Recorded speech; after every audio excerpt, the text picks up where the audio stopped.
Hello, आज चाहिँ हामी तपाईहरुलाई काकरभिट्टामा रहेको एकदमै सुन्दर ठाउँ जुन चाहिँ अहिले निकै भाइरल भएको छ हामी त्यहाँ लिएर जाँदैछौँ। यो चाहिँ सतीघट्टा रोड हो अनि हामी चाहिँ सतीघट्टा रोड जाँदैछौँ। दुईतिर बगान छ अनि बगानको बीचमा रहेको एकदमै सुन्दर रोड छ अनि आरामले कुनै खाल्डाखुल्डी केही पनि छैन। हामी जाँदैछौँ, हामी सिधै जाएर यहाँबाट पिपलको रुखबाट हामी टर्निङ लिएर तलतिर जान्छौँ अनि फेरि यो सशस्त्र क्याम्प छेउबाट पनि टर्निङ लिनेछ। हामी त्यहाँबाट पनि अझै तल जान्छौँ अनि सानो गाउँहरू आउँछ अनि हामी चाहिँ पुग्यौँ अब हामी जाने ठाउँमा।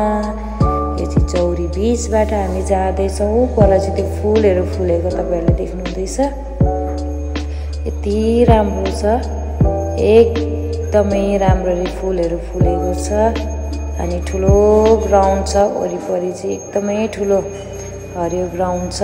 ड्राई पिकनिकहरू जानुको लागि पनि एकदमै राम्रो ठाउँ छ।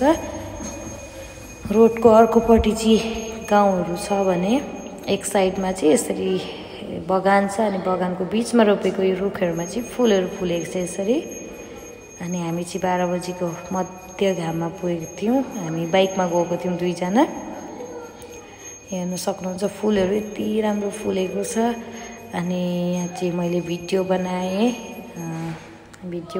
घुमी भिडियो बनाएँ किनकि यहाँ चाहिँ एकदमै राम्रो आनन्ददायी छ। कुरो चाहिँ लाग्छ, कपडामा कुरो लाग्ने समस्या चाहिँ हुन्छ तर पनि केही छैन, ठाउँ एकदमै राम्रो छ। फोहोर मैला केही छैन, गाई बस्तुहरू यसरी चरिरहेको हेर्दै सुन्दर छ है, केही छैन त्यस्तो। अनि हामी चाहिँ यसरी हेऱ्यौँ, घुम्यौँ अनि त्यहाँबाट चाहिँ हामी फर्क्यौँ अनि हामी चाहिँ फर्किँदै बाइक स्लिप भएर लड्यौँ, छाता पनि झऱ्यो अनि म चाहिँ हतार केही नभएको जस्तो गरेर उठेर फेरि भिडियो बनाउन थालेँ किनकि त्यहाँको यति राम्रो ठाउँ छ कि भिडियो नबनाइ त बस्नै मन लाग्दैन।